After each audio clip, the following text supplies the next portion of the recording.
Hey guys, I'm Keith War, and today is the 26th of July, 2016, and welcome to another episode of Homeless in Titusville. And today I'm being joined by, and what is your name, sir? Robin Kemper. Robin Kemper. And you know, guys, Robin and a guy named Roger Stancliffe were my first video ever, and because of these two guys doing a video has just made it possible for me to do other videos with other guys, and you guys have reached out and helped so many.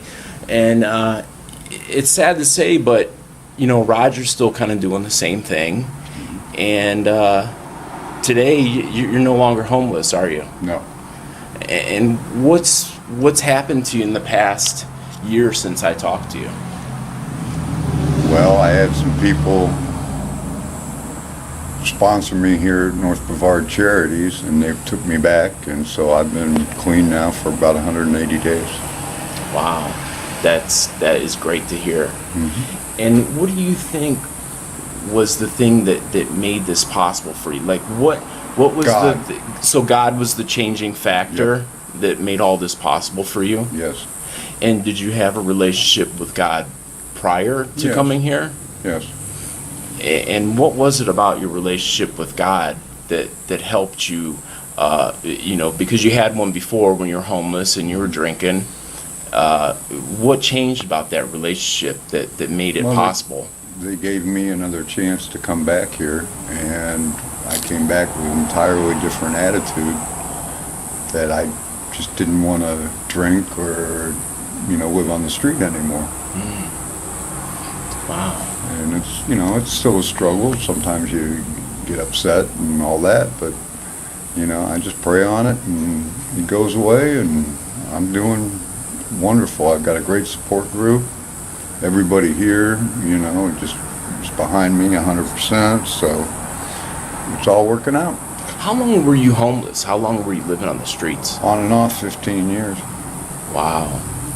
And you told me the first time we met that you had a job that you worked for 30 years and you retired from Harley Davidson. Well, I didn't retire. I just worked on and off at different dealerships. But I did it for about 30 years, yeah. Wow.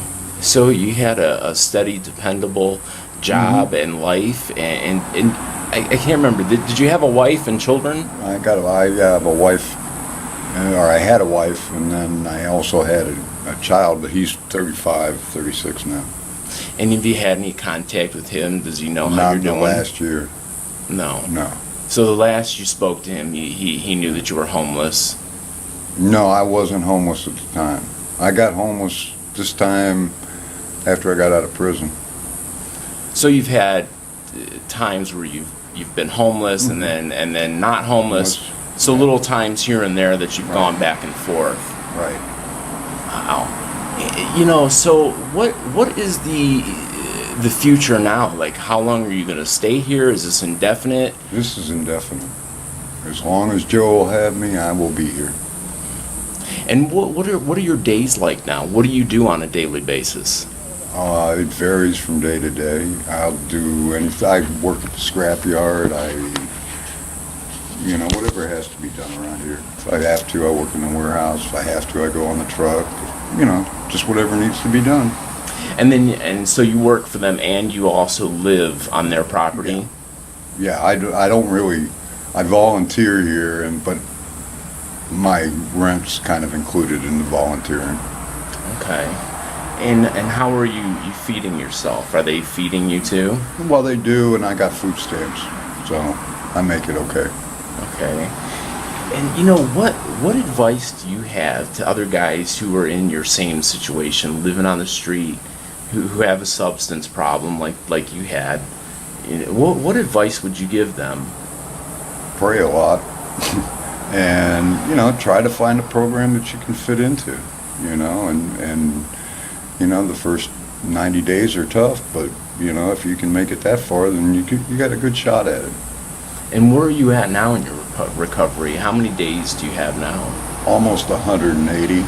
Wow, so 6 months that your life has changed and been a lot different for you. Mm-hmm.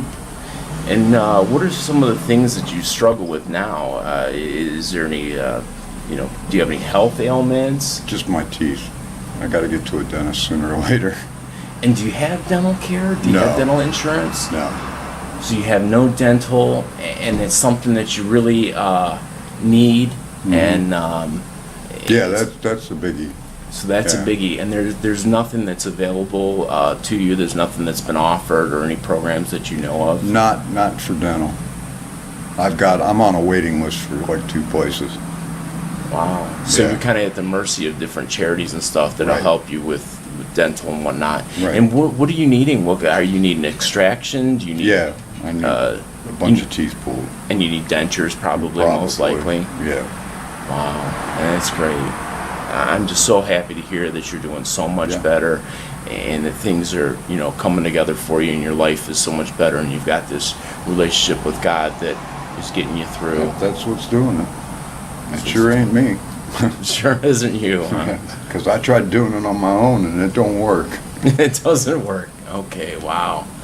All right, well, listen, you know, I appreciate you catching up with me and letting me know that you're doing so well. And also, I wanted to tell you, you know, a big thank you to you for you and Roger doing that first interview with me last year. It's because of you guys. You guys have given my life more purpose in being able to do these videos and help guys and find out their stories and try to get them help.